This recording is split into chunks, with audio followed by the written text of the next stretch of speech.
Naisip mo na ba kung paano ang mundo kung ang mga ilang hayop ay hindi nawala o na-extinct? Ang extinction ay natural na proseso, pero minsan ang aktibidad ng tao o biglaang pagbabago sa kapaligiran ay ang nagpapabilis nito. Ngayon tuklasin natin ang 10 kwento ng mga extinct na hayop na nag-iwan ng di malilimutang marka sa kasaysayan ng ating planeta. Mula sa mga higante ng Ice Age hanggang sa mga misteryosong nilalang. Ang kanilang mga kwento ay paalala at inspirasyon. Kaya tara, simulan na natin. Number 10. Ang dudo ay isa sa mga pinakakilalang halimbawa ng pagkaubos ng hayop na dulot ng tao. Ang ibong ito na hindi marunong lumipad ay matatagpuan lamang sa isla ng Mauritius sa Indian Ocean.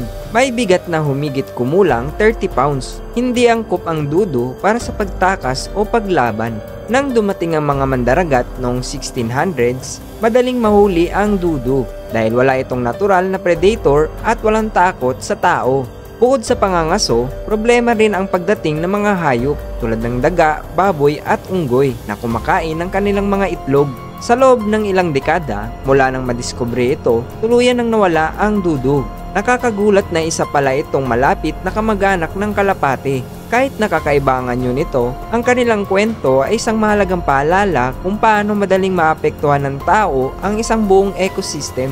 Number 9. Ang woolly mammoth ay isa sa mga pinakasikat na hayop na na-extinct na madalas na simbolo ng Ice Age. Sinasabing ito ang mga higanteng kamag-anak ng elepante at may taas na hanggang 13 feet at bigat na 6 tons. Balot sila ng makapal na balahibo at may mahahabang pangil na nakabaluktot para makatulong sa mga nagyayelong mga lugar. Nabuhay ang mga woolly mammoth sa Europa, Hilagang Amerika at Asya, kasabay ng mga sinaunang tao na nangangaso sa kanila para sa pagkain, kasuotan at gamit. Ang sobrang pangangaso ay isa sa mga sani ng kanilang pagkaubos. Ngunit ang pagbabago sa klima ay nagdala ng higit na epekto. Ayon sa eksperto, may mga populasyon ng mammoth na nakaligtas sa malalayong isla tulad ng Wrangel Island na may 4,000 years na ang nakakalipas, kasabay ng panahon ng mga sinaunang ehepsiyo. Ngayon, may mga sayentistang nag-eeksperimento ng de-extinction gamit ang DNA ng mammoth at Asian elephant. Ano sa tingin mo? Handa ka bang makita ang mga ito muli? Number 8. Ang Tasmanian Tiger ay isang carnivorous marsupial na matatagpuan sa Tasmania, mainland Australia at New Guinea. May katawan na parang aso at guwit-guwit na parang tigre. Kakaiba ang itsura ng Tasmanian Tiger. Kahit na mukhang mabagsik, ito ay mahiyain at kadalasang nangangaso tuwing gabi.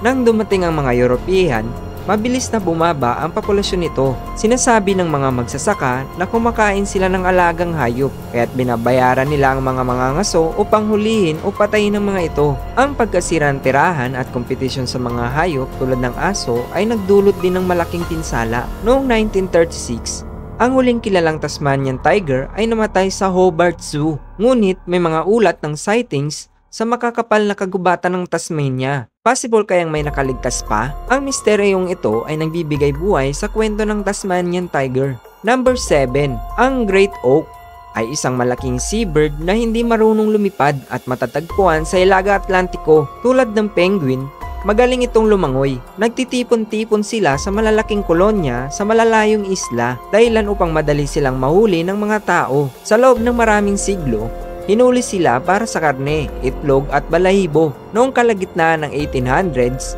tuluyan nang naubos ang Great Auk. Ang huling naitalang mag-asawa ay napatay noong 1844 sa Edley Island, Iceland.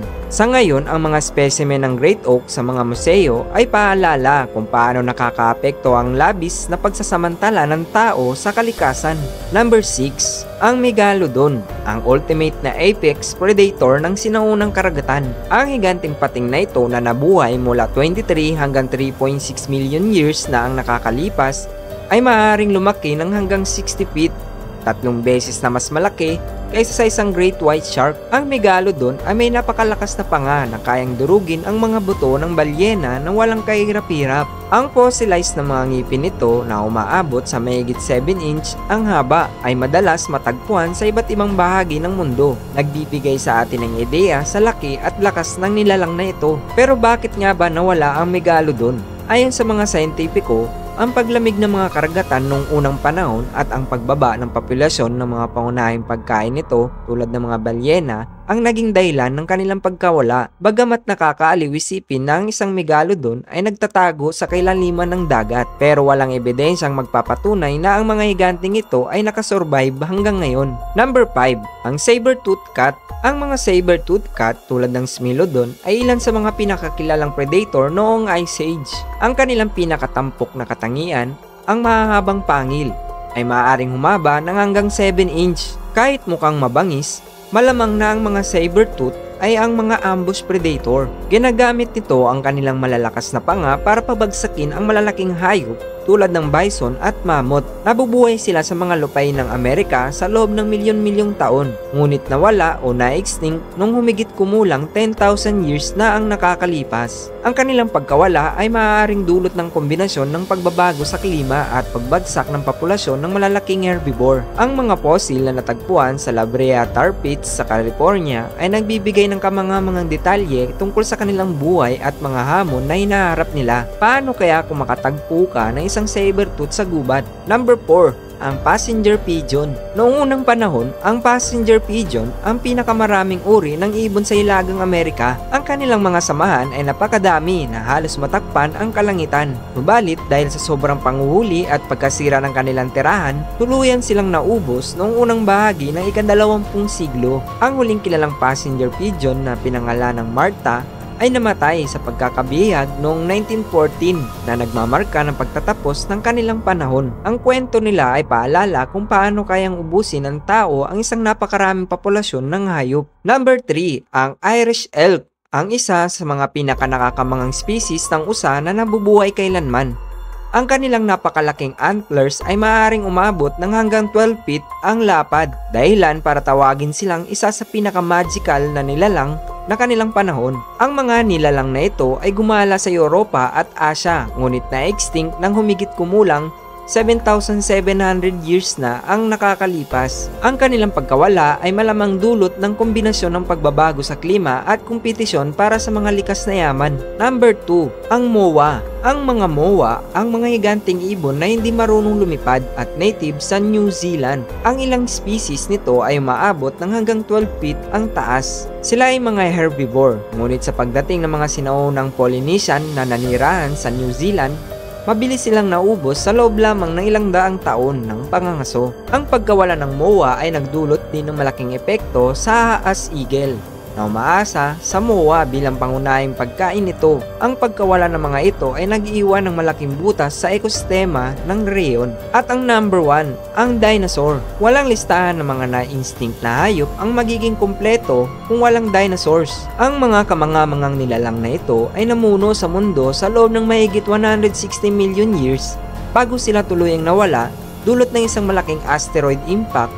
66 million years na ang nakakalipas. Mula sa napakataas na Brachiosaurus hanggang sa mabangis na T-Rex, ang mga dinosaur ay patuloy na kinukuha ang ating imahinasyon at nagbibigay inspirasyon sa napakaraming pelikula, libro at mga tuklas sa agam. Ang kanilang kasaysayan ay nagpapaalala kung gaano kalaki ang epekto ng kalikasan at pagbabago sa planeta. Ang extinction ay natural na bahagi ng buhay, ngunit ang mga kwento ng mga hayop na ito ay nagpapaalala sa atin kung gaano kahalaga ang pagpreserba ng biodiversity at pangangalaga sa mga nilalang na kasama natin sa planetang ito. Alin sa mga instinct na hayop ang pinaka nakakapukaw ng iyong interes? Ibahagi ito sa amin sa mga komento.